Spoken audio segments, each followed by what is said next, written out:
ನಮಸ್ಕಾರ ವೀಕ್ಷಕರೇ, ನಾನು ಪ್ರಕಾಶ್. ಇವತ್ತು ಕಳೆದ ವಾರದಲ್ಲಿ ನಾವು ಈ ಇನ್ವೆಸ್ಟ್ಮೆಂಟ್ ಪ್ಲ್ಯಾನ್ ಬಗ್ಗೆ ಮಾತಾಡ್ತಾ ಇದ್ದೇವೆ. ಇನ್ವೆಸ್ಟ್ಮೆಂಟ್ ಪ್ಲ್ಯಾನ್ ಬಗ್ಗೆ ಮಾಹಿತಿ ನಾವು ಕೊಟ್ಟಿದ್ದೇವೆ.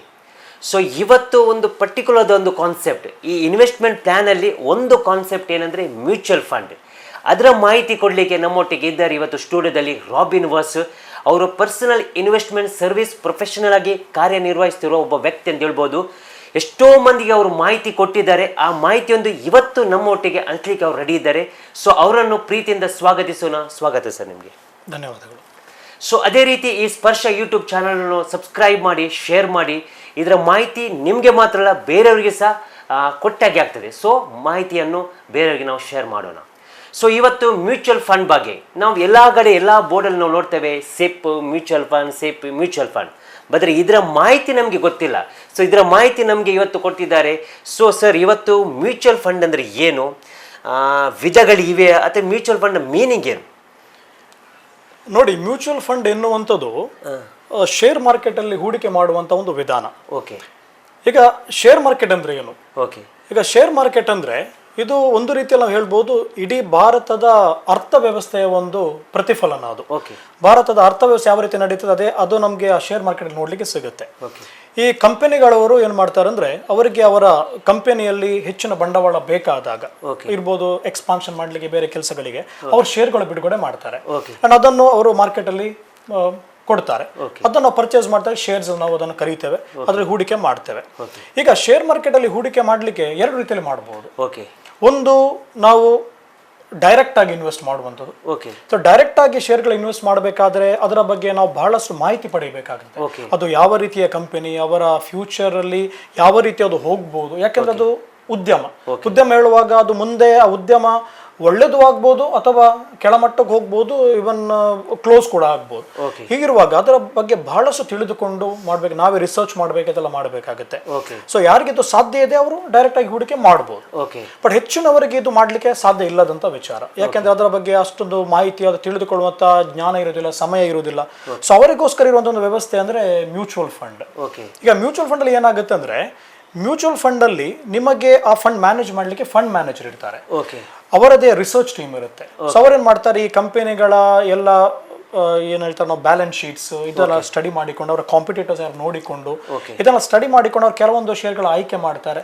ಮತ್ತೆ ಹೂಡಿಕೆದಾರರು, ನಾವು ಹಣ ಕೊಡೋದು ಈ ಫಂಡ್ ಮ್ಯಾನೇಜರ್ಸ್ ಅಥವಾ ಕಂಪನಿಗೆ, ನಾವು ಅಸೆಟ್ ಮ್ಯಾನೇಜ್ಮೆಂಟ್ ಕಂಪನಿ ಅಂತ ಕರೀತೇವೆ, ಅಲ್ಲಿಗೆ ನಾವು ಹೂಡಿಕೆ ಮಾಡ್ತೇವೆ. ಈ ಫಂಡ್ ಮ್ಯಾನೇಜರ್ ಅದನ್ನು ಹಣ ವಿನಿಯೋಗಿಸ್ತಾರೆ. ಅವರ ಪ್ರಕಾರ, ರಿಸರ್ಚ್ ಪ್ರಕಾರ ಯಾವುದ್ರಲ್ಲಿ ಹಾಕಬೇಕು ಆ ಪ್ರಕಾರ ಹಣ ವಿನಿಯೋಗಿಸ್ತಾರೆ. ಅಂದ್ರೆ ಇಲ್ಲಿ ಹೂಡಿಕೆ ಮಾಡುವವರು ಇದರ ಬಗ್ಗೆ ತಲೆ ಕೆಡಿಸಿಕೊಳ್ಳಬೇಕಾಗಿಲ್ಲ. ನಾನು ಯಾವ ಶೇರ್ ಅಲ್ಲಿ ಹಾಕಬೇಕು ಇದನ್ನು ಅಷ್ಟು ಸೂಕ್ಷ್ಮವಾಗಿ ನೋಡ್ಬೇಕಾಗಿಲ್ಲ. ಕೇವಲ ಅವರಿಗೆ ಸೂಟೇಬಲ್ ಆದಂತಹ ಮ್ಯೂಚುವಲ್ ಫಂಡ್ ಸ್ಕೀಮ್ ಅನ್ನು ಆಯ್ಕೆ ಮಾಡೋದು, ಅದರ ಹಣ ಹೂಡಿಕೆ ಮಾಡೋದು, ಉಳಿದೆಲ್ಲ ನಿರ್ವಹಣೆಯನ್ನು ಫಂಡ್ ಮ್ಯಾನೇಜರ್ಸ್ ಮಾಡ್ತಾರೆ. ಆ ಕಾರಣ ಇದು ಜನಸಾಮಾನ್ಯರಿಗೆ ಒಂದು ಬಹಳ ಒಂದು ಸರಳವಾದ ರೀತಿ ಶೇರ್ ಮಾರ್ಕೆಟ್ ನ ಪ್ರಯೋಜನ ಪಡೆಯಲಿಕ್ಕೆ ಮ್ಯೂಚುವಲ್ ಫಂಡ್ ಮುಖಾಂತರ. ಈ ಮ್ಯೂಚುವಲ್ ಫಂಡ್ದಲ್ಲಿ ವಿಧಗಳಿದೆ, ಅಂದ್ರೆ ಟೈಪ್ಸ್ ಆಫ್ ಮ್ಯೂಚುವಲ್ ಫಂಡ್ ಅಂತ ಹೇಳ್ತೇವೆ ನಾವು. ಖಂಡಿತವಾಗಿದೆ. ಮ್ಯೂಚುವಲ್ ಫಂಡ್ಸ್ ಅಲ್ಲಿ ಬಹಳಷ್ಟು ರೀತಿಯ ಸ್ಕೀಮ್ಗಳಿವೆ. ಯಾಕಂದ್ರೆ ಈಗ ನೋಡಿ, ಮ್ಯೂಚುವಲ್ ಫಂಡ್ಸ್ ಅಲ್ಲಿ ನಾವು ಬೇಸಿಕಲಿ ಹೇಳೋದಾದ್ರೆ ಎರಡು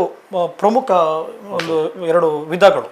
ಒಂದು, ನಾವು ಇಕ್ವಿಟಿ ಮ್ಯೂಚುವಲ್ ಫಂಡ್ಸ್ ಹೇಳಿ ಕರಿತೇವೆ. ಹೆಚ್ಚಿನ ಬಾರಿ ಜನರು ಮಾತಾಡೋದು ಇದರ ಬಗ್ಗೆ ಜಾಸ್ತಿ. ಇಕ್ವಿಟಿ ಮ್ಯೂಚುವಲ್ ಫಂಡ್ ಅಂದ್ರೆ ನಿಮ್ಮ ಹಣ ಈ ಸ್ಕೀಮ್ಗಳ ಮೂಲಕ ಶೇರ್ ಮಾರ್ಕೆಟ್ಗೆ ವಿನಿಯೋಜನೆ ಆಗುತ್ತೆ, ಕಂಪನಿಗಳಲ್ಲಿ ಹೂಡಿಕೆ ಆಗುತ್ತೆ. ಇನ್ನೊಂದಿದೆ ಡೆಟ್ ಮ್ಯೂಚುವಲ್ ಫಂಡ್ಸ್ ಹೇಳಿ. ಡೆಟ್ ಮ್ಯೂಚುವಲ್ ಫಂಡ್ಸ್ ಅಂದ್ರೆ ನಮಗೆ ಈ ಫಂಡ್ ಹೂಡಿಕೆ ಮಾಡೋದಕ್ಕೆ ಬಡ್ಡಿ ಸಿಗುತ್ತೆ.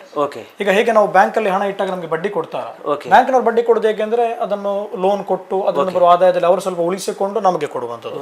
ಈಗ ಡೆಟ್ ಮ್ಯೂಚುವಲ್ ಫಂಡ್ ಅಲ್ಲಿ ಕೂಡ ಏನಾಗುತ್ತೆ ಅಂದ್ರೆ, ಈಗ ಕಂಪನಿಗಳಿಗೆ, ಇವನ್ ಸರ್ಕಾರಕ್ಕೆ ಕೂಡ ಕೆಲವೊಂದು ಚಟುವಟಿಕೆಗಳಿಗೆ ಹಣದ ಅವಶ್ಯಕತೆ ಇರುತ್ತೆ. ಅದಕ್ಕೆ ಅದನ್ನು ಜನರಿಂದ ಸಂಗ್ರಹಿಸ್ತಾರೆ. ಸಂಗ್ರಹಿಸಬೇಕಾದ್ರೆ ಅವ್ರು ಮಾಡ್ತಾರೆ, ಅವರು ಬಾಂಡ್ ಬಿಡುಗಡೆ ಮಾಡ್ತಾರೆ. ಈ ಬಾಂಡ್ ಗಳನ್ನು ನಾವು ಡೆಟ್ ಮ್ಯೂಚುವಲ್ ಫಂಡ್ಸ್ ಅಲ್ಲಿ ನಾವು ಪರ್ಚೇಸ್ ಮಾಡ್ತೇವೆ, ಅಂದ್ರೆ ಅದರಲ್ಲಿ ಹಣ ಹಾಕ್ತೇವೆ. ಒಂದು ರೀತಿ ನಾವು ಲೋನ್ ಕೊಟ್ಟ ಹಾಗೆ. ಆ ಕಾರಣ ನಮ್ಗೆ ಅದ್ರ ಬಡ್ಡಿ ಬರುತ್ತೆ. ಇಲ್ಲಿ ಏನಾಗುತ್ತೆ ಅಂದ್ರೆ, ಡೆಟ್ ಮ್ಯೂಚುವಲ್ ಫಂಡ್ ಅಲ್ಲಿ ನನಗೆ ಬಡ್ಡಿ ಬರುವಂತ, ಆ ಕಾರಣ ಇದು ಸಾಮಾನ್ಯವಾಗಿ ಇನ್ಫ್ಲೇಷನ್ ಅನ್ನು ಮೀರಿಸಿ ಬೆಳೆಯುವುದಿಲ್ಲ. ಈ ಹಣ ನನಗೆ ಸಾಮಾನ್ಯವಾಗಿ ಎಮರ್ಜೆನ್ಸಿಗೆ ಬೇಕಾದ್ರೆ ಅಥವಾ ಅಲ್ಪಕಾಲೀನ ಹೂಡಿಕೆಗೆ ಸೂಕ್ತ. ದೀರ್ಘಾವಧಿ ಹೂಡಿಕೆಗೆ ಈಕ್ವಿಟಿ ಮ್ಯೂಚುವಲ್ ಫಂಡ್ಸ್ ಖಂಡಿತವಾಗಿ ಒಳ್ಳೆದಾಗ್ತದೆ. ಈಕ್ವಿಟಿ ಮ್ಯೂಚುವಲ್ ಫಂಡ್ ಅಲ್ಲಿ ದೀರ್ಘಾವಧಿಗೆ ಬೇಕಾದ ಹೂಡಿಕೆ ನಾನು ಮಾಡಬಹುದು. ಹೌದು. ಈಗ ಈಕ್ವಿಟಿ ಮ್ಯೂಚುವಲ್ ಫಂಡ್ ಅಲ್ಲಿ ಬಂದಾಗ ಮತ್ತೆ ಅದರಲ್ಲಿ ವಿಧಗಳಿವೆ.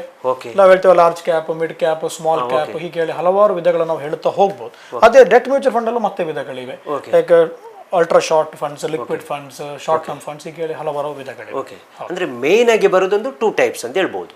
ಮೇನ್ ಆಗಿ 2 ಟೈಪ್ಸ್. ಓಕೆ, ಸೊ ಇದೀಗ ಮ್ಯೂಚುವಲ್ ಫಂಡಲ್ಲಿ ಹೂಡಿಕೆ ಮಾಡೋದು ಹೇಗೆ?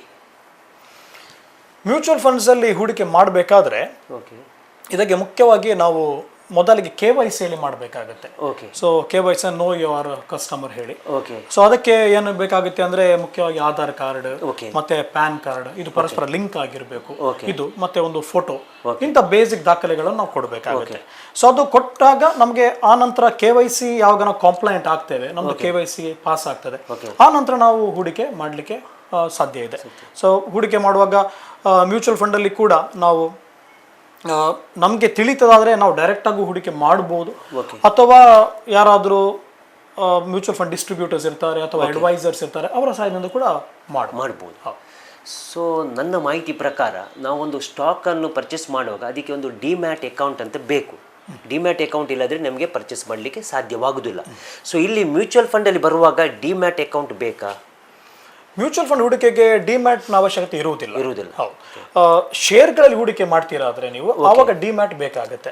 ಬಟ್ ಮ್ಯೂಚುವಲ್ ಫಂಡ್ ಅಲ್ಲಿ ಡಿಮ್ಯಾಟ್ನ ಅವಶ್ಯಕತೆ ಇರುವುದಿಲ್ಲ. ಡಿಮ್ಯಾಟ್ ಇಲ್ಲದೇನೆ ನಾವು ಎಲ್ಲ ಹೂಡಿಕೆಗಳನ್ನು ಮಾಡಬಹುದು. ಓಕೆ, ನೀವು ಆಗ ಮಾತಾಡುವಾಗ ಒಂದು ಅಂದರೆ ಮೀಡಿಯೇಟರ್ ಅಂತ ಹೇಳಿದರೆ, ಅಂದರೆ ಮಧ್ಯವರ್ತಿ, ಈ ಮ್ಯೂಚುವಲ್ ಫಂಡಿಗೆ ಅಥವಾ ಯಾವುದಕ್ಕೆ ಸಹ ಈ ಮಧ್ಯವರ್ತಿ ಬೇಕೇ ಅಥವಾ ನಮಗೆ ಡೈರೆಕ್ಟಾಗಿ ಮಾಡ್ಬೋದು?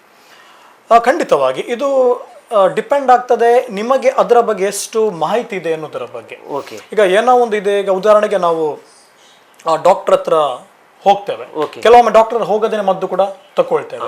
ಬಟ್ ಇದರಲ್ಲಿ ಯಾವುದು ಸರಿ ಅಂತ ನಾವು ಹೇಳಿದ್ರೆ ಖಂಡಿತವಾಗಿ ವೈದ್ಯರ ಬಳಿ ಹೋಗಿ ಪರಿಶೀಲನೆ ನಡೆಸಿ ಸರಿಯಾದ ಮದ್ದು ತಗೊಳ್ಳೋದು ಸೂಕ್ತ. ಯಾಕಂದ್ರೆ ಒಬ್ಬ ವ್ಯಕ್ತಿಗೆ ಆಗುವಂತ ಮದ್ದು ಇನ್ನೊಬ್ಬ ವ್ಯಕ್ತಿಗೆ ಆಗ್ತದೆ ಅಂತ ಹೇಳಲಿಕ್ಕೆ ಆಗುವುದಿಲ್ಲ, ಅದರ ಕೆಲವು ದುಷ್ಪರಿಣಾಮಗಳು ಕೂಡ ಆಗಬಹುದು. ಅದೇ ನಾವು ಫೈನಾನ್ಸ್ ವಿಚಾರಕ್ಕೆ ಬಂದಾಗ, ಈಗ ಅವನೊಬ್ಬನು ಯಾರೋ ಹೂಡಿಕೆ ಮಾಡಿದ್ದಾನೆ, ಅವನಿಗೆ ಅದು ಸರಿ ಆಗಿದೆ ಅಂತ ಹೇಳಿ ಅದು ನನಗೆ ಸೂಟೇಬಲ್ ಆಗ್ತದೆ ಅಂತ ಹೇಳಲಿಕ್ಕೆ ಬರೋದಿಲ್ಲ. ಯಾಕೆಂದ್ರೆ ಈ ಹೂಡಿಕೆ ಎನ್ನುವುದು ನನ್ನ ಜೀವನ ಶೈಲಿ, ನನ್ನ ಮುಂದಿನ ಗೋಲ್ಗಳು ಏನಿದೆ, ಆರ್ಥಿಕ ಗುರಿಗಳು ಏನಿದೆ, ಅದರ ಮೇಲೆ ಹೊಂದಿಕೊಂಡು ನನ್ನ ಆದಾಯದ ಮೇಲೆ ಹೊಂದಿಕೊಂಡು ಎಲ್ಲಾದ್ರೂ ನಿರ್ಧರಿತವಾಗಬೇಕಾಗುತ್ತೆ.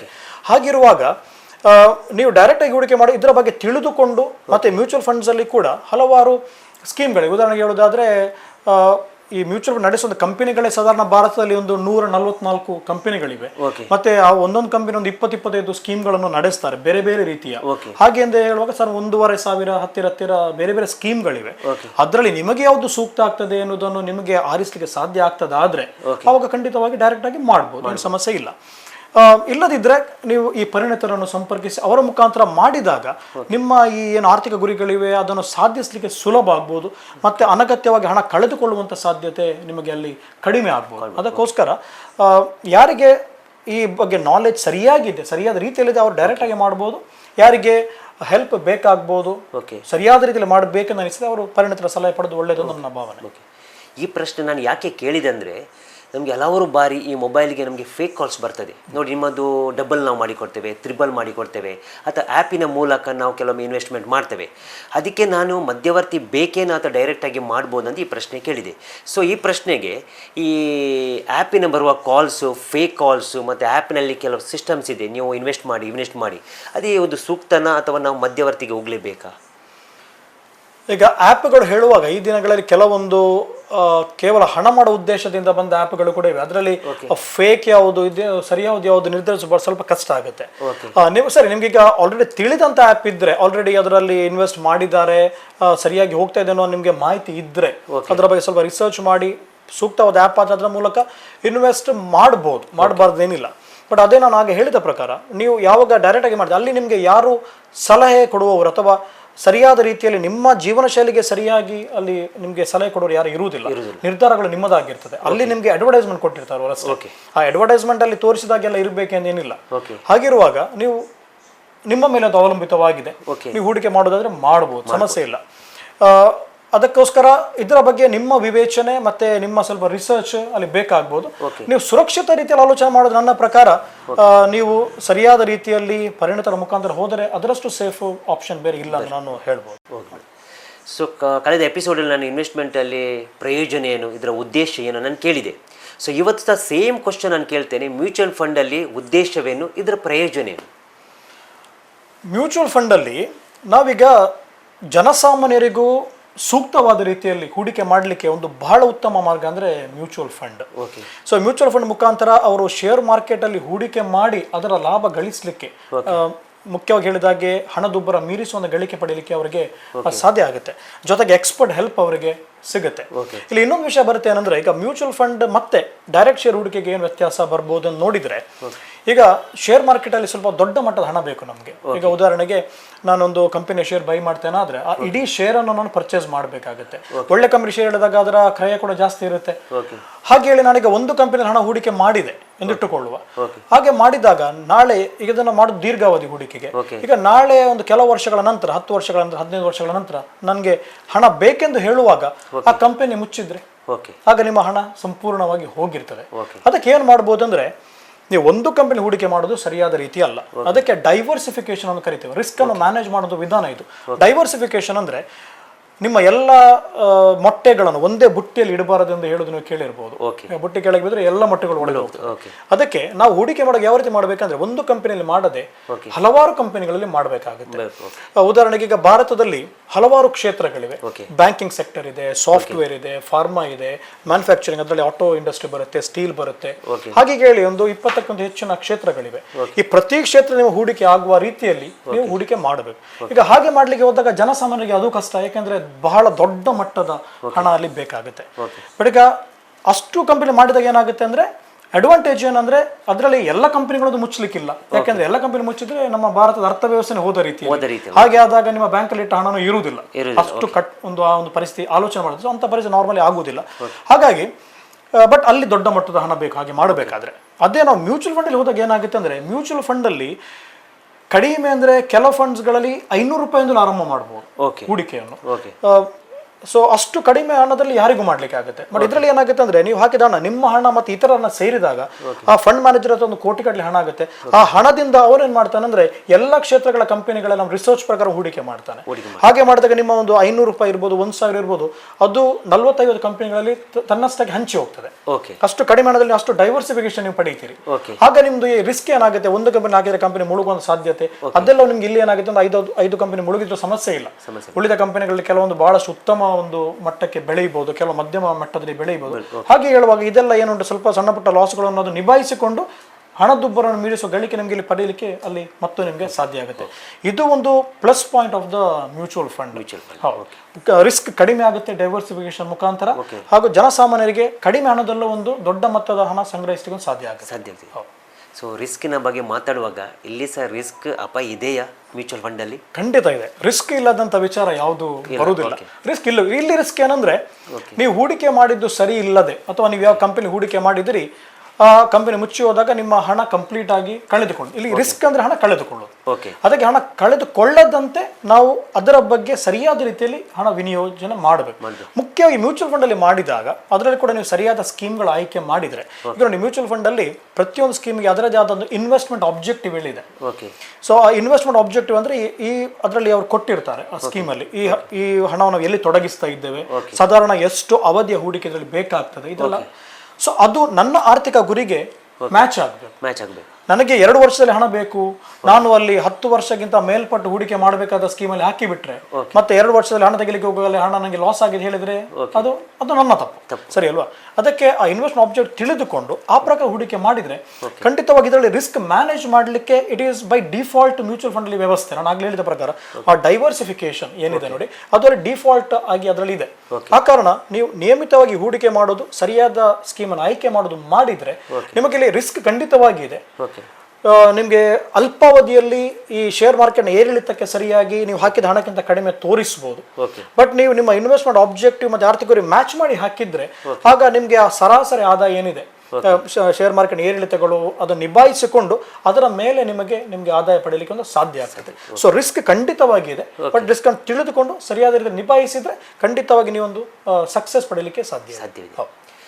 ಸೊ ಈ ಸಿಪ್ ಅಂದರೆ ಸಿಸ್ಟಮ್ಯಾಟಿಕ್ ಇನ್ವೆಸ್ಟ್ಮೆಂಟ್ ಪ್ಲಾನ್, ಮತ್ತು ಇನ್ನೊಂದಿದೆ SWP ಅಂದರೆ ಸಿಸ್ಟಮ್ಯಾಟಿಕ್ ವಿಡ್ರಾವಲ್ ಪ್ಲಾನ್. ಸೊ ಇದರ ಡಿಫ್ರೆನ್ಸ್ ಏನು? SIP ಬಹಳಷ್ಟು ಪಾಪ್ಯುಲರ್ ಈ ದಿನಗಳಲ್ಲಿ. ಮ್ಯೂಚುವಲ್ ಫಂಡ್ ಮಾತಾಡುವಾಗ SIPನೇ ಮ್ಯೂಚುವಲ್ ಫಂಡ್ ಎನ್ನುವ ರೀತಿಯಲ್ಲಿ ಅಷ್ಟೊಂದೊಂದು ಬೆಸೆದು ಹೋಗಿದೆ ಎಂದು ಹೇಳ್ಬೋದು. ನಿಜವಾಗಿ SIP ಅಂದರೆ ಮ್ಯೂಚುವಲ್ ಫಂಡ್ ಅಲ್ಲಿ ಹೂಡಿಕೆ ಮಾಡುವಂತ ಒಂದು ವಿಧಾನ ಎಂದು ನಾನು ಕರೀಬಹುದು. ಈಗ ಮ್ಯೂಚುವಲ್ ಫಂಡ್ ಅಲ್ಲಿ ನಾನು ಎರಡು ರೀತಿಯಲ್ಲಿ ಹೂಡಿಕೆ ಮಾಡಬಹುದು. ಒಂದು ಲಂಸಮ್ ಇನ್ವೆಸ್ಟ್ಮೆಂಟ್. ಲಂಸಮ್ ಇನ್ವೆಸ್ಟ್ಮೆಂಟ್ ಅಂದ್ರೆ ನನ್ನ ಹತ್ರ ಒಂದು ಎಷ್ಟು ಹಣ ಇದೆ, ನಾನು ಒಂದೇ ಸಲ ಹಣ ಹಾಕಿ ಬಿಡೋದು, ಇದು ಲಂಸಮ್ ಆಗುತ್ತೆ. ಈಗ ಲಂಸಮ್ ಹಾಕಿದಾಗ ಏನಾಗುತ್ತೆ ಅಂದ್ರೆ, ಡೆಟ್ ಮ್ಯೂಚುವಲ್ ಫಂಡ್ಗಳಲ್ಲಿ ಲಂಸಮ್ ಹಾಕಿದ್ರೆ ಸಾಧಾರಣ ಮಟ್ಟಿಗೆ ಸಮಸ್ಯೆ ಇರುವುದಿಲ್ಲ, ಯಾಕಂದ್ರೆ ಅಲ್ಲಿ ಬಡ್ಡಿ ಸಿಗುವಂತ ವಿಷಯ, ನಿಮ್ಮ ಈ ಕ್ಯಾಪಿಟಲ್ ಅಮೌಂಟ್ ಏನಿದೆ ಅದಕ್ಕೆ ದೊಡ್ಡ ಮಟ್ಟದ ಏನು ರಿಸ್ಕ್ ಇರುವುದಿಲ್ಲ. ಸ್ವಲ್ಪ ಮಟ್ಟಿಗೆ ಡಿಫಾಲ್ಟ್ ರಿಸ್ಕ್ ಎಲ್ಲ ಇದ್ದೇ ಇರುತ್ತೆ, ಕ್ರೆಡಿಟ್ ಅಂತ ಇರುತ್ತೆ. ಬಟ್ ನೀವು ಸರಿಯಾದ ಫಂಡ್ ಹೂಡಿಕೆ ಮಾಡಿದ್ರೆ ಸ್ವಲ್ಪ ಸೇಫರ್. ಸೊ ಲಂಸಮ್ ಹೂಡಿಕೆ ನೀವು ಡೆಟ್ ಫಂಡ್ಸ್ ಅಲ್ಲಿ ನಾರ್ಮಲಿ ಯಾವಾಗಲೂ ಮಾಡಬಹುದು. ಬಟ್ ಈಕ್ವಿಟಿ ಮ್ಯೂಚುವಲ್ ಫಂಡ್ ಅಲ್ಲಿ ನೀವು ಲಂಸಮ್ ಮಾಡ್ಲಿಕ್ಕೆ ಹೋದ್ರೆ ಆಗ ಏನಾಗ್ಬೋದು, ಈಗ ನೀವು ಇವತ್ತು ಏನೋ ಒಂದು 1 ಲಕ್ಷ ಹಾಕಿದ್ರೆ ಇಟ್ಟುಕೊಳ್ಳೋಣ, ಒಂದೆರಡು ವರ್ಷದಲ್ಲಿ ಮಾರ್ಕೆಟ್ ಕೆಳಗಿಳಿಯಿತು, ನೀವು ಹಾಕಿದ್ದು 1 ಲಕ್ಷ, ಈಗ ಕೆಳಗಿಳಿದು ನಿಮ್ಮ ಹಣ 70,000 ಆಗಿರ್ಬೋದು, 80,000 ಆಗಿರ್ಬೋದು. ಈಗ ಮತ್ತೆ ಅದು ಯಾವಾಗ ಹಿಂದೆ ಬರುತ್ತೆ, ಇಟ್ ಟೇಕ್ಸ್ ಟೈಮ್. ಅದು ಮತ್ತೆ 3 ವರ್ಷ 4 ವರ್ಷ ತಾಗ್ಬೋದು, ನಿಮ್ಮ ಹಣ ಲಾಸ್ ಅಲ್ಲೇ ಇರುತ್ತೆ. ಸೊ ಅದನ್ನು ತಾಳಿಕೊಳ್ಳೋದು ಸ್ವಲ್ಪ ಕಷ್ಟ ಆಗುತ್ತೆ. ಮತ್ತೆ ಇನ್ನೊಂದು ಏನಾಗುತ್ತೆ ಅದು ನೋಡಿ, ಒಂದು ಮಾರ್ಕೆಟ್ ಇಳಿಯುವಾಗ, ಉದಾಹರಣೆಗೆ ಒಂದು ಸಿಂಪಲ್ ಆಗಿ ಹೇಳೋದಾದ್ರೆ, ಒಂದು ಮಾರ್ಕೆಟ್ 10,000 ಪಾಯಿಂಟ್ಸ್ ಅಲ್ಲಿ ಉಂಟು ಇಟ್ಟುಕೊಳ್ಳುವ, ಅದು 50% ಇಳಿದ್ರೆ ಅದು ಸೀದಾ 10,000 5,000ಗೆ ಬರುತ್ತೆ. ಅಂದ್ರೆ ನೀವು ಅಲ್ಲಿ 10,000 ಹಾಕಿದ್ರೆ ನಿಮ್ಮ ಹಣ 5,000 ಆಯ್ತು, ಸರಿಯಲ್ಲ? ಇಳಿತದ 50% ಮಾತ್ರ. ಮತ್ತೆ ಅದು ಅಗೇನ್ ಅದೇ ಲೆವೆಲ್ ಹಿಂದೆ ಬರಬೇಕಾದ್ರೆ ನಿಮ್ಮ ಮಾರ್ಕೆಟ್ 50% ಏರಿದ್ರೆ ಸಾಕಾಗುದಿಲ್ಲ, 100% ಏರಬೇಕು. ಯಾಕಂದ್ರೆ 5,000 ಇಂದ 10,000ಗೆ 100% ಏರಿಕೆ ಪಡಿಬೇಕು. 50,000 ಏರಿದ್ರೆ ಕೇವಲ 7,500 ಆಯ್ತು.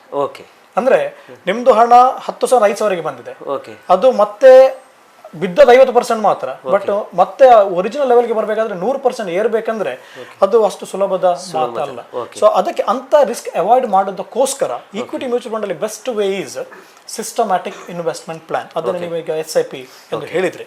ಇದರಲ್ಲಿ ಏನಾಗುತ್ತೆ ಅಂದ್ರೆ, ನೀವು ಒಂದೇ ಸಲ ಹಣ ಹೂಡಿಕೆ ಮಾಡುವ ಬದಲು ಹಣವನ್ನು ನಿಯಮಿತವಾಗಿ ಹೂಡಿಕೆ ಮಾಡೋಣ. ಸಾಮಾನ್ಯವಾಗಿ ಮಂತ್ಲಿ ಇದನ್ನು ಮಾಡ್ಲಿಕ್ಕೆ ಆಗುತ್ತೆ, ಇನ್ನು ಕ್ವಾರ್ಟರ್ಲಿ ಕೂಡ ಮಾಡ್ಬೋದು, ಇಲ್ಲ ಅಂತಲ್ಲ. ಬಟ್ ಸಾಮಾನ್ಯವಾಗಿ ಮಂತ್ಲಿ ಇಸ್ ಮೋರ್ ಸೂಟೇಬಲ್, ಯಾಕಂದ್ರೆ ಹೆಚ್ಚಿನವ್ರಿಗೆ ಆದಾಯ ಬರೋದು ತಿಂಗಳಿಗೆ, ಆ ತಿಂಗಳಲ್ಲಿ ಸ್ವಲ್ಪ ಹಣ ಇದಕ್ಕೆ ಹಾಕ್ಲಿಕ್ಕೆ ಸುಲಭ ಆಗುತ್ತೆ. ನೀವು ನಿರ್ದಿಷ್ಟ ದಿನ ಕೊಡಬೇಕು, ಈ ದಿನಕ್ಕೆ ನನ್ನ ಹಣ ಇಷ್ಟು ಹೋಗ್ಬೇಕು ಹೇಳಿ. ಸೊ ಪ್ರತಿ ತಿಂಗಳು ಆ ದಿನದಲ್ಲಿ ನಿಮ್ಮ ಹಣ ಹೂಡಿಕೆ ಆಗುತ್ತೆ ಹೋಗುತ್ತೆ. ಈಗ ಇದರಲ್ಲಿ ಏನಾಗುತ್ತೆ ಅಂದ್ರೆ, ನೀವು ಮಾರ್ಕೆಟ್ ಬಗ್ಗೆ, ಮಾರ್ಕೆಟ್ ಹೈ ಉಂಟಾ ಲೋ ಉಂಟಾ ಆಲೋಚನೆ ಮಾಡಬೇಕಾಗಿ ಬರುವುದಿಲ್ಲ. ಇದರಲ್ಲಿ ಮಾರ್ಕೆಟ್ ಟೈಮಿಂಗ್ ಇದರಲ್ಲಿ ನೀವನ್ನು ತೆಗೆದು ಹಾಕ್ಬೋದು. ಏನಾಗುತ್ತೆ ಅಂದ್ರೆ, ಕೆಲವೊಮ್ಮೆ ಬೈ ಡಿಫಾಲ್ಟ್ ಮಾರ್ಕೆಟ್ ಮೇಲೆ ಇರಬಹುದು, ಸರಿ ತೊಂದರೆ ಇಲ್ಲ, ಮಾರ್ಕೆಟ್ ಮೇಲೆ ಹೋಗ್ತಾ ಇದ್ರೆ ನಿಮಗೆ ಲಾಭನೇ, ಇನ್ನು ಟೆನ್ಷನ್ ಮಾಡೋ ಅವಶ್ಯಕತೆ ಇಲ್ಲ. ಕೆಲವೊಮ್ಮೆ ಆಟೋಮೆಟಿಕ್ ಆಗಿ ಆ ಟೈಮಲ್ಲಿ ಮಾರ್ಕೆಟ್ ಡೌನ್ ಇರಬಹುದು. ಮಾರ್ಕೆಟ್ ಡೌನ್ ಇದ್ರೆ ಒಳ್ಳೇದು. ಯಾಕೆ ಒಳ್ಳೇದು ಹೇಳ್ತೇನೆ ಹೇಳಿದ್ರೆ, ಯಾವಾಗ ಮಾರ್ಕೆಟ್ ಡೌನ್ ಇರುತ್ತೆ ಏನಾಗುತ್ತೆ, ನಿಮಗೆ ನೀವು ಹಾಕೋ ಅದೇ ಹಣಕ್ಕೆ ಜಾಸ್ತಿ ನಿಮಗೆ ಯೂನಿಟ್ಸ್ ಸಿಗುತ್ತೆ. ನಾವು ಮ್ಯೂಚುವಲ್ ಫಂಡ್ಸ್ ಯೂನಿಟ್ಸ್ ಅಂತ ಕರಿತೇವೆ. ಹೇಗೆ ನೀವೀಗ ಗೋಲ್ಡ್ ಇನ್ವೆಸ್ಟ್ ಮಾಡುವಾಗ ಕಡಿಮೆ ಕ್ರಯ ಇರುವಾಗ ನೀವು ಹಾಕಿದ್ರೆ ಜಾಸ್ತಿ ಗೋಲ್ಡ್ ಸಿಗುತ್ತೆ ನೋಡಿ, ಅದೇ ರೀತಿಯಲ್ಲಿ ನಿಮ್ಗೆ ಇಲ್ಲಿ ಜಾಸ್ತಿ ಯೂನಿಟ್ಸ್ ಬರುತ್ತೆ. ಅಂದ್ರೆ ಜಾಸ್ತಿ ಆದ್ರೂ ಮಾರ್ಕೆಟ್ ಮೇಲೆ ಇರುವಾಗ ಹೂಡಿಕೆ ಮಾಡಿದ್ರು, ಮಾರ್ಕೆಟ್ ಮೇಲೆ ಕೆಳಗೆ ಬರುವಾಗ ಹೂಡಿಕೆ ಆದ್ರೂ ಇನ್ನೂ ಜಾಸ್ತಿ ಒಳ್ಳೆದಾಗಿ ಜಾಸ್ತಿ ಯೂನಿಟ್ಸ್ ಬರುತ್ತೆ. ಯಾಕಂದ್ರೆ ನಾಳೆ ನಿಮ್ಗೆ ನೀವು ಯಾವಾಗ ಹಣ ತೆಗೀತೀರಿ ಆ ಸಮಯದಲ್ಲಿ ಬಹಳ ಮುಖ್ಯ ಏನಂದ್ರೆ, ನಿಮ್ಮಲ್ಲಿ ಎಷ್ಟು ಯೂನಿಟ್ಸ್ ಉಂಟು ಅದು ಅಗತ್ಯ. ಜಾಸ್ತಿ ಯೂನಿಟ್ ಇದ್ದಷ್ಟು ನಿಮಗೆ ಜಾಸ್ತಿ ಹಣ ಸಿಗುತ್ತೆ. ಸೊ ಅದಕ್ಕೆ ಈ ಮ್ಯೂಚುವಲ್ ಫಂಡ್ ನಾವು ಏನ್ ಮಾಡಿ ಟ್ರೈ ಮಾಡ್ತೀವಿ ಅಂದ್ರೆ, ಜಾಸ್ತಿ ಯೂನಿಟ್ಗಳನ್ನು ನಾವು ಶೇಖರಣೆ ಮಾಡ್ಲಿಕ್ಕೆ ನಾವು ಮಾಡ್ತೇವೆ. ಅದಕ್ಕೆ SIP ಮೂಲಕ ಏನಾಗುತ್ತೆ ಅಂದ್ರೆ, ನಾವು ಹೀಗೆ ಮಾಡಿದ್ರೆ ಕೆಲವೊಮ್ಮೆ ಮಾರ್ಕೆಟ್ ಅಪ್ ಇರ್ಬೋದು, ಡೌನ್ ಇರ್ಬೋದು, ನಾವು ಅದಕ್ಕೆ ನೋಡುವ ಅವಶ್ಯಕತೆ ಇಲ್ಲದೆ ಆಟೋಮ್ಯಾಟಿಕ್ಲಿ ಬೈ ಡಿಫಾಲ್ಟ್ ಹಲವಾರು ಬಾರಿ ಲೋ ಮಾರ್ಕೆಟ್ ನಮಗೆ ಸಿಗುತ್ತೆ. ಇದರಿಂದ ನಮ್ಮ ಯೂನಿಟ್ ಪರ್ಚೇಸ್ ಮಾಡುವ ಕ್ರಯ ಕೂಡ ಆವರೇಜ್ ಆಗುತ್ತೆ, ಕಡಿಮೆ ರೇಟಲ್ಲಿ ಸಿಕ್ಕಿದಾಗೆ ಆಗುತ್ತೆ, ಜಾಸ್ತಿ ಯೂನಿಟ್ಗಳು ನಮಗೆ ಶೇಖರಣೆ ಆದಾಗೆ ಆಗುತ್ತೆ. ಜೊತೆಗೆ ದರ್ ಇಸ್ ಅ ಡಿಸಿಪ್ಲಿನ್. ನಾನು ಆಲೋಚನೆ ಮಾಡಿ ಹಣ ಹಾಕ್ತೇನೆ ಹೇಳಿದ್ರೆ ನಂಗೆ ಅದು ಕೆಲವೊಂದು ಹಣ ಉಳಿಯುವುದಿಲ್ಲ ಕೈ. ಬಟ್ ಇಲ್ಲಿ ನಿರ್ದಿಷ್ಟ ಟೈಮಿಗೆ ಹಣ ಹೋಗಿ ಫಿಕ್ಸ್ ಮಾಡಿಟ್ರೆ ಆಟೋಮ್ಯಾಟಿಕ್ ಆಗಿ ಹೋಗುತ್ತಾ ಇರುತ್ತೆ. ಈ ರೀತಿಯಲ್ಲಿ SIP ಮೂಲಕ ನಮಗೆ ಒಂದು ಜನಸಾಮಾನ್ಯರಿಗೆ ಒಂದು ಶಿಸ್ತುಬದ್ಧವಾಗಿ ಒಂದು ದೊಡ್ಡ ಮಟ್ಟದ ಒಂದು ಹಣ ಸಂಗ್ರಹ ಮಾಡುವಂತ, ಸಂಪತ್ತು ವೃದ್ಧಿ ಮಾಡುವಂತ ಅವಕಾಶ ನಮಗೆ SIP ಅನ್ನುವಂತ ಒಂದು ಹುಡುಗಿ ಕೊಡುತ್ತೆ. ಸೊ ರಿಲೇಟೆಡ್ ದಟ್ ನೀವು ಒಂದು ಮಂತ್ಲಿ ಸ್ಕೀಮ್ ಇದರಲ್ಲಿ ಕೂಡ ನೀವು ಒಂದು SWP SWP ಅಂದ್ರೆ ಹೇಗೆ systematic investment plan is SIP, ಹಣ ಹಾಕುವಂತ ವಿಧಾನ. SWP ಹಣವನ್ನು ಹಿಂತೆಗೆಯುವ ವಿಧಾನ. ಅದಕ್ಕೆ ಸಿಸ್ಟಮ್ಯಾಟಿಕ್ ವಿತ್ಡ್ರಾವಲ್ ಪ್ಲಾನ್ ಕರೀತೇವೆ. ಈಗ ಒಬ್ಬ ವ್ಯಕ್ತಿ ನಿವೃತ್ತಿ ಆದ, ಅವನಿಗೆ ತಿಂಗಳಿಗೆ ಎಷ್ಟು ಖರ್ಚು ಇದೆ, ಸೊ ಅವನಿಗೆ ಒಂದು ಆದಾಯ ಬರಬೇಕು, ತಿಂಗಳಿಗೆ ಅವನ ಅಕೌಂಟ್ಗೆ ಹಣ ಬರಬೇಕು. ಆಗ ಅವ್ರು ಏನ್ ಮಾಡಬಹುದು ಅಂದ್ರೆ, ಹಣವನ್ನು ಮ್ಯೂಚುವಲ್ ಫಂಡ್ ಇಟ್ಟಾಗ ಎಷ್ಟು ಹಣ ಬೇಕೇಳಿ ಅವರು SWP ಕೊಟ್ಟು ಬಿಟ್ರೆ ಅವ್ರಿಗೆ ತಿಂಗಳಿಗೆ ಬೇಕಾದಾಗೆ ಆ ನಿರ್ದಿಷ್ಟ ದಿನಕ್ಕೆ ಅವರಿಗೆ ಹಣ ಬರುವಂತ ವ್ಯವಸ್ಥೆ. ಸೊ ಅವರ ಹಣ ಮ್ಯೂಚುವಲ್ ಫಂಡ್ ಅಲ್ಲಿ ಬೆಳೆಯುತ್ತಾ ಇರ್ತದೆ, ಅವ್ರಿಗೆ ಎಷ್ಟು ಬೇಕು ಇಲ್ಲಿ ಬರುತ್ತಾ ಕೂಡ ಇರುತ್ತೆ. ಆ ಪ್ರಕಾರ ಅದೊಂದು ವ್ಯವಸ್ಥೆ SWP. ಓಕೆ. ಸೊ ನೀವು ಸಿಸ್ಟಮ್ಯಾಟಿಕ್ ಇನ್ವೆಸ್ಟ್ಮೆಂಟ್ ಪ್ಲಾನ್ ಅಂದರೆ ಮಂತ್ಲಿ ಪೇಮೆಂಟ್ ಮಾಡ್ಬೋದು ಅಂತ ಹೇಳಿದ್ರಿ ಅಲ್ಲ, ಮಂತ್ಲಿ. ಸೊ ಇನ್ ಕೇಸ್ ಒಬ್ಬ ವ್ಯಕ್ತಿ ಡೆತ್ ಆದರೆ ಅದು ಅಮೌಂಟ್ ನಾಮಿನಿಗೆ ಹೋಗ್ತದೆ ಅಥವಾ ನಾಮಿನಿ ಕಂಟಿನ್ಯೂ ಮಾಡ್ಬೋದಾ? ಹೌದು, ಇದರಲ್ಲಿ ಹೇಗೆ ವ್ಯವಸ್ಥೆ ಇರುತ್ತೆ ಅಂದ್ರೆ ಈಗ ಎಲ್ಲ ಮ್ಯೂಚುವಲ್ ಫಂಡ್ ಇನ್ವೆಸ್ಟ್ಮೆಂಟ್ಗಳಲ್ಲಿ ನಾಮಿನಿ ಅದನ್ನು ಸೂಚಿಸೋದು ಬಹಳ ಕಡ್ಡಾಯ. ನಾಮಿನಿಯಲ್ಲಿ ಇರಲೇಬೇಕು ಹೇಳಿ ಇದೆ. ಇಲ್ಲದಿದ್ರೆ ನೀವು ಪ್ರತ್ಯೇಕ ಬರೆದು ಕೊಡ್ಬೇಕು, ನನಗೆ ನಾಮಿನಿ ಬೇಡ ಹೇಳಿ ಪ್ರತ್ಯೇಕವಾಗಿ ನೀವು ಅದಕ್ಕೆ ಒಂದು ಸಿಗ್ನೇಚರ್ ಮಾಡಬೇಕಾಗುತ್ತೆ. ಸೊ ಸಾಮಾನ್ಯವಾಗಿ ನಾಮಿನಿ ಹಾಕಿರ್ತೇವೆ. ಸೊ ನಾಮಿನಿ ಹಾಕಿದಾಗ ಏನಾಗುತ್ತೆ ಅಂದ್ರೆ, ಈಗ ಈ ವ್ಯಕ್ತಿಯ ಡೆತ್ ಆಯಿತು, ಆ ಟೈಮಲ್ಲಿ ಈ ನಾಮಿನಿಯವರು ಏನು ಮಾಡ್ಬೇಕಂದ್ರೆ ಅದಕ್ಕೆ ಸರಿಯಾದ ದಾಖಲೆಗಳು, ಡೆತ್ ಸರ್ಟಿಫಿಕೇಟ್ ಎಲ್ಲ ಕೊಟ್ಟು ಅಲ್ಲಿ ಆ ಮ್ಯೂಚುವಲ್ ಫಂಡ್ ಕಂಪನಿಗೆ ಅಲ್ಲಿ ಹೋಗಬೇಕಾಗುತ್ತೆ. ಸೊ ಅಲ್ಲಿ ಹೋದಾಗ ಅಲ್ಲಿ ಏನು ಮಾಡ್ತಾರೆ ಅಂದರೆ, ಈಗ ಮ್ಯೂಚುವಲ್ ಫಂಡ್ಸ್ ಅಲ್ಲಿ ಏನಾಗುತ್ತೆ, ಅದು ಅವರ ಹಣ, ಡೆತ್ ಆದ ವ್ಯಕ್ತಿಯ ಹಣ, ಅದು ಅವರ ಅಕೌಂಟ್ಗೆ ಮಾತ್ರ ಬರಲಿಕ್ಕೆ ಸಾಧ್ಯ. ಅದಕ್ಕೋಸ್ಕರ ಈಗ ನಾಮಿನಿಗೆ ಬರಬೇಕಾದ್ರೆ ಏನು ಮಾಡೋದು, ನಾಮಿನಿದು ಕೂಡ KYC ಮಾಡಬೇಕಾಗುತ್ತೆ. ಸೊ ಸರಳವಾದ ದಾಖಲೆಗಳು, ಆಧಾರ್ ಕಾರ್ಡ್, ಪ್ಯಾನ್ ಕಾರ್ಡ್ ಇದೆಲ್ಲ ಕೊಟ್ಟು ಈ ನಾಮಿನಿಯ KYC ಕೂಡ ಅಲ್ಲಿ ಮಾಡಿಸಬೇಕಾಗುತ್ತೆ. ಸೊ ನಾಮಿನಿಯ KYC ಮಾಡಿದ ಮೇಲೆ ಆ ಹಣ ಏನಿದೆ, ಆ ಮ್ಯೂಚುವಲ್ ಫಂಡ್, ಅದಕ್ಕೆ ನಾವು ಫೋಲಿಯೋ ಅಂತ ಕರಿತೇವೆ, ಆ ಮ್ಯೂಚುವಲ್ ಫಂಡ್ ಫೋಲಿಯೋ ಇವರ ಹೆಸರಿಗೆ ಟ್ರಾನ್ಸ್ಫರ್ ಆಗುತ್ತೆ. ಸೊ ಇವರಿಗೆ ಟ್ರಾನ್ಸ್ಫರ್ ಆದ ನಂತರ ಅವರು ಅದನ್ನು ಮುಂದುವರಿಸಬೇಕಾದ್ರೆ ಮುಂದುವರಿಸಬಹುದು, ಅಥವಾ ಬೇಡ ಹೇಳಿದ್ರೆ ಅವರು ಅವರ ತನ್ನ ಅಕೌಂಟ್ಗೆ ಹಣವನ್ನು ಬರುವಾಗ ಮಾಡಬಹುದು. ಸೊ ನೀವು KYC ಅಂತ ಹೇಳಿದ್ರೆ ಅದು ಯಾವಾಗ ಮಾಡಲಿಕ್ಕೆ ಅದು ಸಾಧ್ಯವಾಗ್ತದೆ? ಬಿಫೋರ್ ಡೆತ್ ಅಲ್ಲೋ ಅದು ಡೆತ್ ಆದ ಮೇಲೆ ಅದು KYC ಮಾಡುವುದಾ? ಯಾವುದು ನಾಮಿನಿದ್ದು? ನಾಮಿನಿದು KYC ಯಾವಾಗಲೂ ಮಾಡಬಹುದು, ಯಾರು ಮಾಡಬಹುದು. KYC ಅನ್ನು ಯಾವಾಗಲೂ ಮಾಡಿಟ್ರೆ ಸಮಸ್ಯೆ ಇಲ್ಲ, ಅದು ಒನ್ ಟೈಮ್ ಆಕ್ಟಿವಿಟಿ. ಒಂದು ಸಲಕ್ಕೆ KYC ಮಾಡಿಟ್ರೆ ನಿಮಗೆ ಯಾವುದೇ ಹೂಡಿಕೆಗಳಲ್ಲಿ ಹಣ ಹಾಕ್ಲಿಕ್ಕೆ ಅದೇ KYC ಯೂಸ್ ಆಗುತ್ತೆ.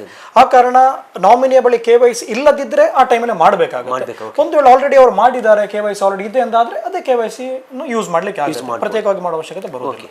ಸೊ ಇನ್ ಕೇಸ್ ನಾಮಿನಿಗೆ ಆ ಸಿಸ್ಟಮ್ಯಾಟಿಕ್ ಇನ್ವೆಸ್ಟ್ಮೆಂಟ್ ಪ್ಲಾನ್ ಅಂದ್ರೆ ಮಂತ್ಲಿ ಕಂಟಿನ್ಯೂ ಮಾಡಬಹುದಾ ಒಂದು ವೇಳೆ ಒಂದು ರಿಕ್ವೆಸ್ಟ್ ಇದ್ರೆ? ಖಂಡಿತವಾಗಿ. ಈಗ ಅವರೇನು ಮಾಡಿರ್ತಾರೆ ಅದು ಅಲ್ಲಿಗೆ ನಿಂತಿರ್ತದೆ. ಡೆತ್ ಆಗಿದೆ ಅಂತ ಹೇಳಿದ್ಮೇಲೆ ಅವರದ್ದು ಏನೋ ಅವರ ಹೂಡಿಕೆ ನಡೀತಾ ಅದು ಅಲ್ಲಿಗೆ ಸ್ಟಾಪ್ ಆಗುತ್ತೆ. ಬಟ್ ಇವರ ಹೆಸರಿಗೆ ಅದು ವರ್ಗಾವಣೆ ಆದ ನಂತರ ಅವರಿಗೆ ಬೇಕಾದ ರೀತಿಯಲ್ಲಿ ಅವರು ಅದರಲ್ಲೇ ಇರಬಹುದು, ಅಥವಾ ಬೇರೆನೇ ಒಂದು ಹೂಡಿಕೆ ಇರಬಹುದು, ಏನಿದ್ರು ಕೂಡ ಅವರಿಗೆ ಬೇಕಾದ ರೀತಿಯಲ್ಲಿ ಹೊಸದಾಗಿ ಆರಂಭ ಮಾಡ್ಲಿಕ್ಕೆ ಆಗುತ್ತೆ. ಅದನ್ನು ಕಂಟಿನ್ಯೂ ಮಾಡಬಹುದಾ? ಅದನ್ನು ಕಂಟಿನ್ಯೂ ಮಾಡಬಹುದು ಖಂಡಿತವಾಗಿ. ಸೊ ಈಗ ಮ್ಯೂಚುವಲ್ ಫಂಡ್ ಬಗ್ಗೆ ನಾವು ಮಾತಾಡ್ತಾ ಇದ್ದೀವಿ. ಸೊ ಕೊನೆಯದಾಗಿ ಈ ಮ್ಯೂಚುವಲ್ ಫಂಡ್ ಬಗ್ಗೆ ನೀವೇನು ಹೇಳಲಿಕ್ಕೆ ಇಷ್ಟಪಡ್ತೀರಾ? ನನ್ನ ಪ್ರಕಾರ ಜನಸಾಮಾನ್ಯರಿಗೂ ಒಂದು ಆರ್ಥಿಕವಾಗಿ ನಾವು ಬಲಶಾಲಿಗಳಾಗ್ಬೋದು, ಒಂದು ಉತ್ತಮ ಬದುಕು ಪಡೆಯಬಹುದು ಎನ್ನುವಂಥ ಒಂದು ಮಾರ್ಗ ತೋರಿಸಿಕೊಟ್ಟದ್ದು ಮ್ಯೂಚುವಲ್ ಫಂಡಲ್ಲಿ ನಾನು ಹೇಳ್ಬೋದು. ಯಾಕೆಂದರೆ ಒಂದು ಸಮಯದಲ್ಲಿ ಇದರ ಬಗ್ಗೆ ಅಷ್ಟೊಂದು ಜನರಿಗೆ ಮಾಹಿತಿ ಇರಲಿಲ್ಲ. ಜನರು ಹೆಚ್ಚಾಗಿ ಈ ಜೀವ ವಿಮೆ ಅಂತ ವಿಷಯಗಳಲ್ಲಿ ಹಣವನ್ನು ಜಾಸ್ತಿ ಬ್ಯಾಂಕ್ಗಳಲ್ಲಿ ಹಾಕ್ತಾ ಇದ್ರು. ಬಟ್ ಇದರಿಂದ ಅವರಿಗೆ ಹಣದುಬ್ಬರವನ್ನು ಮೀರಿಸಲಿಕ್ಕೆ ಸಾಧ್ಯ ಆಗ್ತಾ ಇರಲಿಲ್ಲ. ಆ ಕಾರಣ ಸಾಮಾನ್ಯವಾಗಿ ನಾವು ಕೇಳ್ತೇವೆ, ನಾನು ಇಡೀ ಜೀವನ ಪೂರ್ತಿ ದುಡಿದೆ ಆದರೆ ಅಷ್ಟು ಮಾಡಿ ನನ್ನ ಕೈಲಿ ಏನು ಉಳಿಲಿಲ್ಲ ಹೇಳಿ. ಅದಕ್ಕೆ ಕಾರಣ ಇದು ಹಣದುಬ್ಬರದ ಹೊಡೆತ. ಅದನ್ನು ಮೀರಿಸಲಿಕ್ಕೆ ಜನಸಾಮಾನ್ಯರಿಗೆ ಅಸ್ತ್ರವಾಗಿ ನಮಗೆ ಸಿಕ್ಕಿದೆ ಒಂದು ಮ್ಯೂಚುವಲ್ ಫಂಡ್ ಅನ್ನೋದು ವ್ಯವಸ್ಥೆ.